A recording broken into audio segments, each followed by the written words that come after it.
नमस्कार दोस्तों, welcome two DG classes.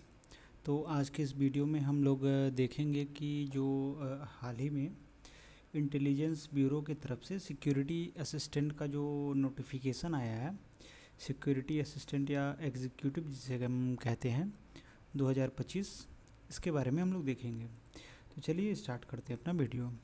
तो जैसा कि आप लोगों को पता है कि जो ये सिक्योरिटी असिस्टेंट या फिर एग्जीक्यूटिव की जो वैकेंसी है, ये एक सब्सिडियरी है किसकी, इंटेलिजेंस ब्यूरो की, जो कि होम मिनिस्ट्री के अंदर आती है। तो ये लैंग्वेज बेसिस पे इसका सिलेक्शन होने वाला है हर एक पूरे एरिया वाइज में। तो इसमें टोटल वैकेंसी 4,987 वैकेंसी है, 4,897 वैकेंसीज हैं इसमें।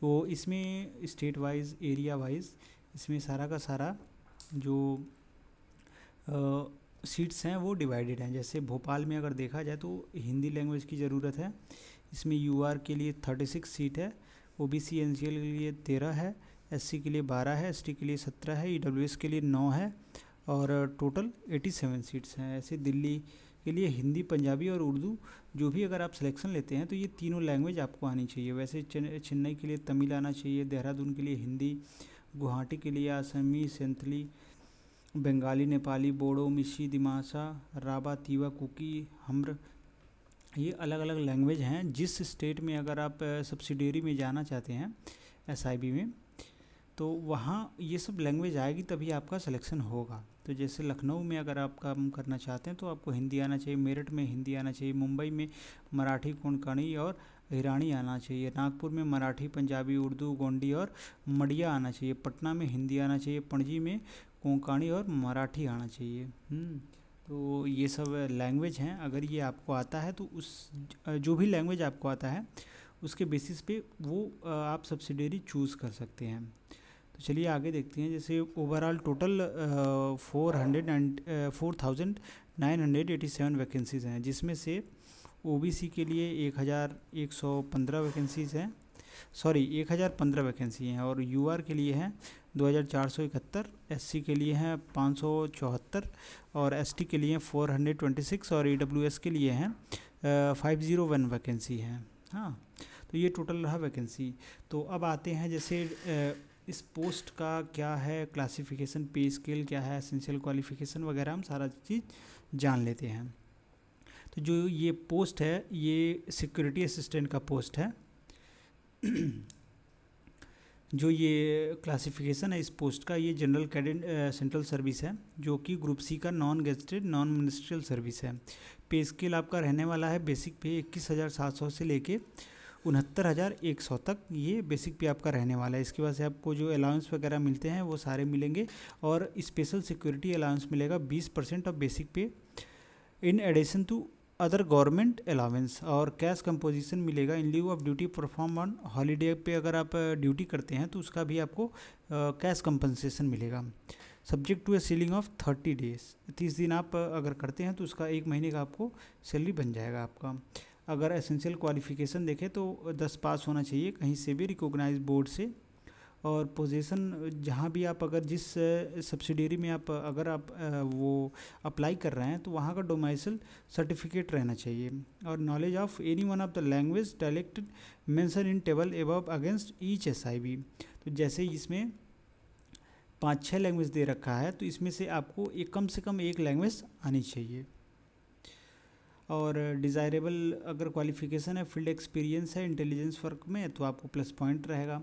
अपर एज अगर देखा जाए तो 27 है, और उसके बाद से जैसे 5 साल के लिए आप लोगों को SC/ST में रिलैक्सेशन मिलेगा, 3 साल के लिए ओबीसी में, और जो डिपार्टमेंटल कैंडिडेट हैं उनको 40 साल तक छूट मिलेगी।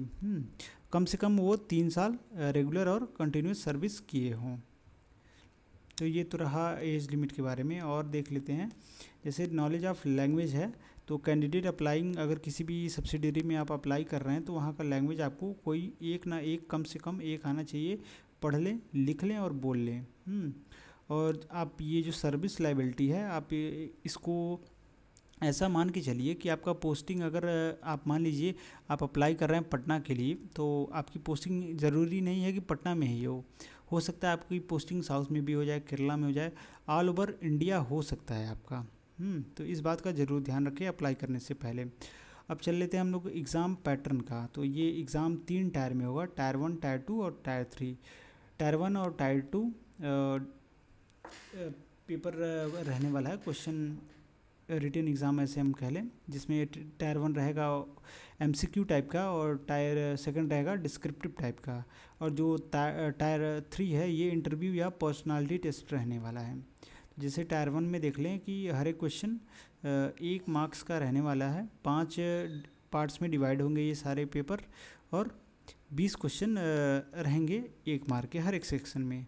तो जनरल अवेयरनेस है, क्वांटिटेटिव एप्टीट्यूड है, न्यूमेरिकल एनालिटिक और लॉजिकल एबिलिटी है, इंग्लिश है, जनरल स्टडी है, और साथ में एक बात का ध्यान रखिए कि निगेटिव मार्किंग है कितना, 1/4 ऑफ ईच रॉन्ग आंसर, मतलब 0.25 नंबर आपका कटेगा हर एक गलत आंसर पे। और जो टाइमिंग रहेगी 1 घंटा रहेगा 100 क्वेश्चन के लिए। और जो रिटन एग्ज़ाम है टायर 2 ये डिस्क्रिप्टिव टाइप का है, एक ट्रांसलेशन होगा पैसेज 500 वर्ड्स का, आपको उसको जो आप ऑप्ट किए हैं उस लैंग्वेज में आपको ट्रांसलेट करना होगा, और उस लैंग्वेज से आपको किसी जो लैंग्वेज आपने ऑप्ट किया है उससे एक इंग्लिश में ट्रांसलेट करना होगा। तो ये 50 नंबर का रहने वाला है, और इसका टाइमिंग भी 1 घंटा है, और इंटरव्यू जो है वो 50 नंबर का है। तो एग्ज़ाम सेंटर वगैरह के बारे में देख लेते हैं। तो आपको ऑप्शन चूज़ करने को मिलेंगे 5, उसमें से टायर 1 के लिए आपको कहीं भी भेजा जा सकता है। जैसे हम झारखंड का बात करें तो धनबाद, हजारीबाग, जमशेदपुर, रांची, ये कुछ एग्ज़ाम सेंटर हैं। बिहार का आरा, भागलपुर, दरभंगा, मुजफ्फरपुर, पटना, पुनेरा। केरला का बात करें तो एर्नाकुलम, कन्नूर, कोल्लम, कोट्टयम, कोझिकोड और तिरुवनंतपुरम। उत्तर प्रदेश का बात करें तो आगरा, अलीगढ़, अयोध्या, बरेली, गोरखपुर, झांसी, कानपुर, लखनऊ, मथुरा, मेरठ, मुरादाबाद, मुजफ्फरपुर, ये सब सारे के सारे एग्ज़ाम सेंटर्स हैं। और आगे देखते हैं नोटिफिकेशन में। तो जो एज रहने वाला है, जो कट ऑफ है मिनिमम क्वालिफाइंग वाला, वो 100 में से यूआर के लिए 30 है, ओबीसी के लिए 28 है, एससी एसटी के लिए 25 है, और ईडब्ल्यूएस के लिए 30 है। और जो सारे के सारे एक सर्विस मैन हैं वो ट्रीटेड होंगे यूआर ओबीसी जैसे उनका कैटेगरी रहेगा उसी में, और ये मिनिमम है। और इससे ऊपर भी कट ऑफ जा सकता है अगर मेरिट हाई बनती है, तो मिनिमम इतना आपको लाना पड़ेगा, तभी आपका कॉपी या फिर आप सेलेक्ट हो पाएंगे। और जो टायर 1 एग्ज़ाम है वो पर सीट पे टायर 2 में 10 टाइम्स कैंडिडेट को कॉल किया जाएगा, मतलब एक सीट पे 10 लोगों को बुलाया जाएगा। अगर 20 सीट है तो इंटू 10 कर लें तो ये 200 लोगों को कॉल किया जाएगा टायर 2 में। और टायर 5 में आपको हर एक सीट पे 5 लोगों को कॉल किया जाएगा। मान लीजिए अगर 20 सीट है, 5 लोगों को कॉल किया जा रहा है, 100 टोटल कैंडिडेट को बुलाया जाएगा टायर 3 में। और जो टायर 2 है इसका क्वालिफाइंग मार्क्स है जो 20 है आउट ऑफ 50, और सेम टायर 3 का भी है 20 आउट ऑफ 50। और एग्ज़ाम के बाद से आपको कुछ मेडिकल भी होंगे और कैरेक्टर सर्टिफिकेट वगैरह भी चेक किया जाएगा। उसके बाद से आपको फर्दर जो सिलेक्शन का प्रोसेस है वो आगे बढ़ेगा। अगर कहीं भी आपका डॉक्यूमेंट डिफ़ॉल्ट पाया जाता है या फिर डाउटफुल पाया जाता है तो आपका कैंडिडेचर रिजेक्ट कर दिया जाएगा, वहाँ पे आप फिर अप्लाई नहीं, आगे प्रोसेसिंग नहीं कर पाएंगे। और जो इसका इम्पोर्टेंट डेट वगैरह अगर हम देख लें तो जो ऑनलाइन रजिस्ट्रेशन है वो स्टार्ट हो रहा है 26/7/2025, मतलब कल से ही स्टार्ट होने वाला है इसका नोटिफिकेशन। और जो आज से ही स्टार्ट होने वाला है 26/7/2025 से। और जो क्लोजिंग डेट है सबमिशन का वो है 17/8/2025 रात 23:59 तक। और जो last date submission of application fees है वो 19 है, 19/8/2025। बैंकिंग और जो नॉर्मल रहता है उसी के थ्रू आप 5 बजे तक सबमिट कर सकते हैं, उसके बाद से आप नहीं कर पाएंगे। तो और आगे चलते हैं और देखते हैं कैसे अप्लाई करेंगे। आप ईमेल आईडी, मोबाइल नंबर के थ्रू आप अकाउंट वगैरह बनाएंगे, और सारा का सारा ये स्टेप 1 है, रजिस्ट्रेशन करेंगे, फिर लॉगिन आईडी और पासवर्ड जनरेट होगा आपको, फिर लॉगिन करके और सारा का सारा personal detail, qualification detail upload करेंगे, फ़ोटो, सिग्नेचर, ये सारा चीज़ अपलोड करेंगे। उसके बाद से फ़ीस पेमेंट करेंगे। तो ये जो रजिस्ट्रेशन वगैरह वाला है स्टेप्स आप उसको नोटिफिकेशन में पढ़ लीजिएगा। और जो फोटोग्राफ्स वगैरह हैं वो कुछ साइज है, जैसे not older than 12 weeks, black and white, photo रहना नॉट एक्सेप्टेड है, लाइट बैकग्राउंड रहे, grey white is suggested, no pattern, कोई पैटर्न नहीं हो, 70 से 80% फेस विजिबल हो, जो इमेज है वो 100 से 200 KB हो, सिग्नेचर 80 से 150 KB का रहना चाहिए, और जो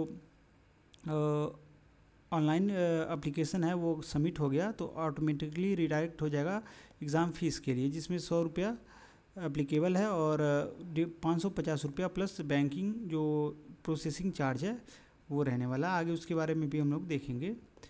तो जैसे यहाँ पे दे रखा है एग्ज़ामिनेशन फ़ीस, इसमें 2 कंपोनेंट है। पहला है एग्ज़ामिनेशन फ़ीस जो कि जिसका चार्ज 100 रुपया है, और रिक्रूटमेंट प्रोसेसिंग चार्ज है जो कि 550 रुपया है। सारे कैंडिडेट मतलब जो भी हैं रिक्रूटमेंट प्रोसेसिंग चार्ज 550 रुपया पे करेंगे ही करेंगे, वो चाहे SC के हो चाहे ST के हों।